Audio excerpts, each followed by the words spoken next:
Dacă este să recunoaștem pe undeva că Rusia se pricepe foarte bine la ceva, acel ceva ar fi manipularea, dezinformarea și aparatul său eficient de troli compus din boți și idioți utili.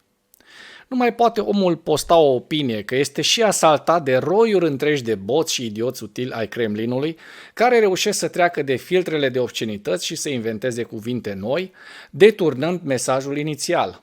Trebuie să recunoaștem că trolii ruși sunt bine organizați și bine mobilizați pe toate rețelele de socializare, iar la nevoie sunt asmuțiți împotriva celor care prezintă informații care nu le convin. Tovarăși, puțină decență. Ăsta e un aspect pe care serviciile românești de informație ar trebui să-l combată mai mult, pentru că băieții ăștia nu acționează de capul lor, ci concertat. Sunt bine coordonați de pe anumite platforme și grupuri.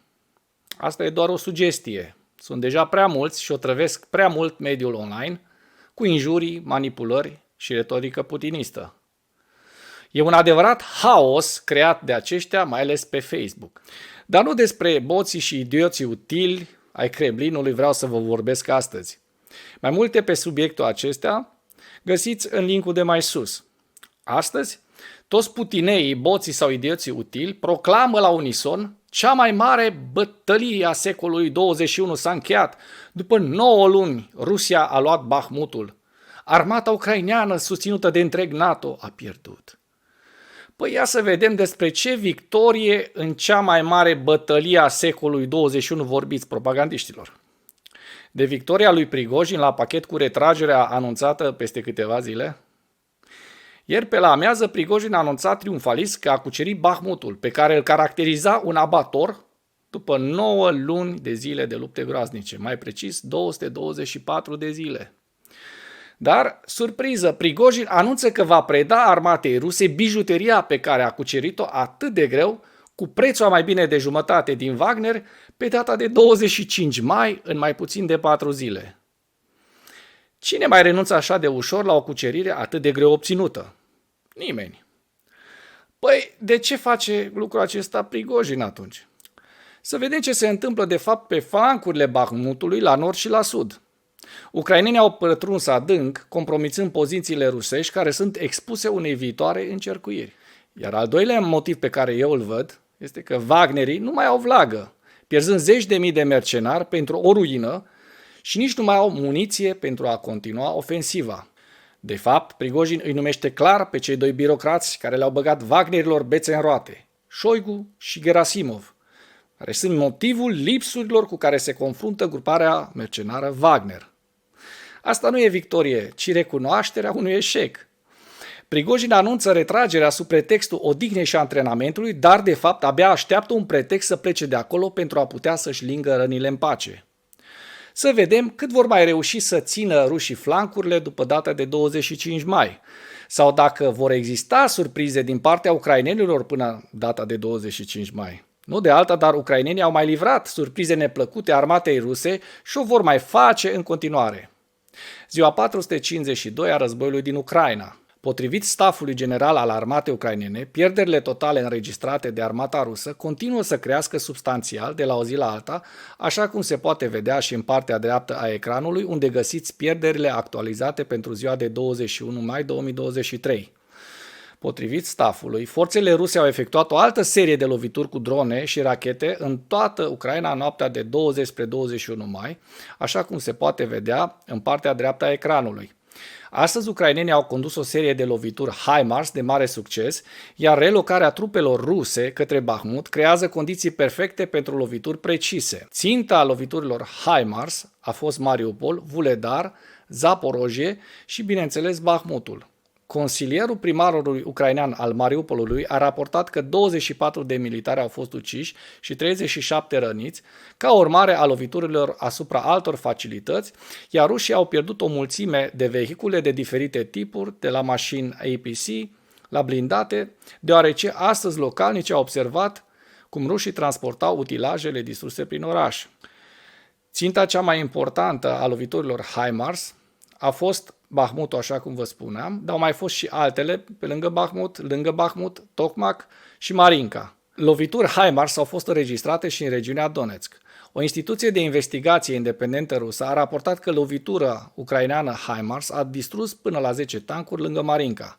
Potrivit Institutului pentru Studiul Războiului, Prigojin a declarat victoria în orașul Bahmut pe 20 mai și și-a anunțat intenția de a se retrage din oraș pe 25 mai.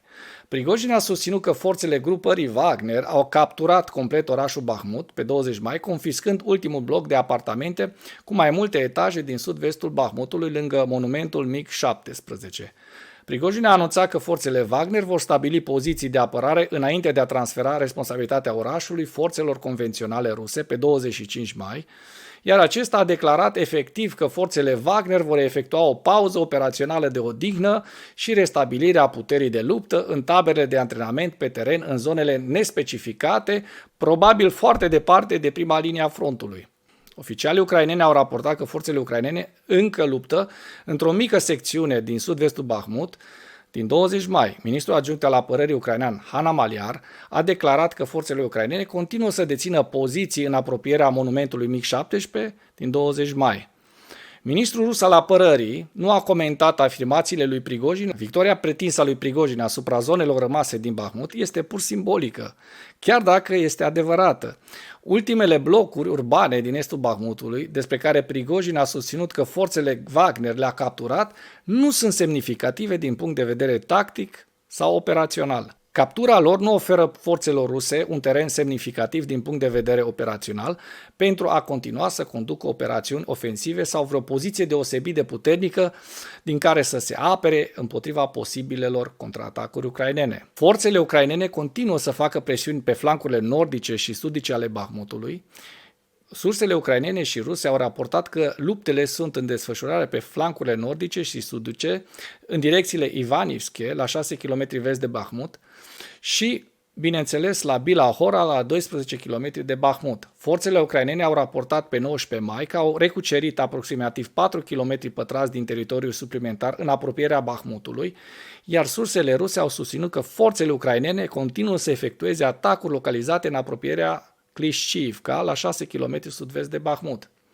Pretinsa capturare a Bahmutului de către Prigojin nu este semnificativă din punct de vedere strategic, deoarece nu va permite Wagnerilor epuizați sau forțelor ruse convenționale să stabilească o rampă de lansare semnificativă pentru operațiuni ofensive ulterioare.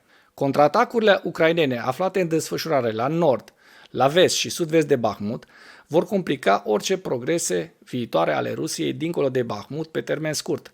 Anunțul de retragere a lui Prigojin, indiferent dacă Wagner se retrage din oraș sau nu, indică faptul că Prigojin nu intenționează să continue un efort ofensiv la Bahmut. Este posibil și probabil ca forțele Wagner să efectueze cu succes o retragere controlată din Bahmut, în timp ce sunt în contact cu forțele ucrainene în decurs de 5 zile, fără a perturba eforturile Ministerului Apărării rus de a se pregăti pentru contraofensiva ucraineană plănuită. Forțele ucrainene sunt încă în Kromove și Ivanivske și angajează forțele ruse în apropierea Bahmutului. Artileria ucraineană încă poate viza forțe rusești în și în jurul Bahmutului. Forțele convenționale ruse vor trebui probabil să transfere forțe suplimentare în direcția Bahmut, chiar dacă mercenarii Wagner rămân în Bahmut. Purtătorul de cuvânt al grupului de forțe de est al Ucrainei, colonelul Serghei Cerevati, a declarat că forțele ruse continuă să transfere elemente aeroportate, puși motorizate și forțe speciale pentru a întări flancurile Bahmutului, chiar dacă forțele Wagner rămân în oraș. Surse din Regatul Unit au raportat de asemenea că comanda militară rusă a redistribuit probabil mai multe batalioane în ultimele zile pentru a întări Bahmutul, în ciuda faptului că are doar puține unități de luptă neangajate și că această redistribuire sugerează un angajament substanțial față de efortul Bahmut al conducerii ruse. Da, se vede bine că se folosesc de Bahmut în scop propagandistic. Cea mai mare victorie a secolului 21.